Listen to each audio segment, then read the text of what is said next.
জাতীয় পতাকা উত্তোলন করছেন আমাদের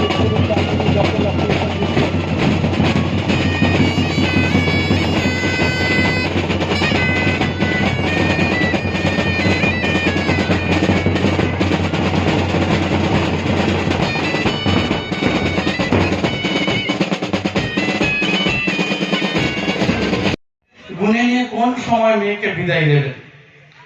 আর ভাই আর বোনেরও তো একটা দায়িত্ব থাকে। তারা কি বলছে, ভাই আমার রাঙা লাঠি পালকি সাজাচ্ছে, আর বোন আমার কুরকুথি কুথি সিজাচ্ছে। চলো ফুল ঘুইটা কুড়াতে, আরে না ফুল আমার বড় মাথা দুখাচ্ছে। এই শ্বশুর ঘরের বড় গেরা নিতে এসেছে, আর বয়হা পাতের ডংলা করে কয়না আনেছে।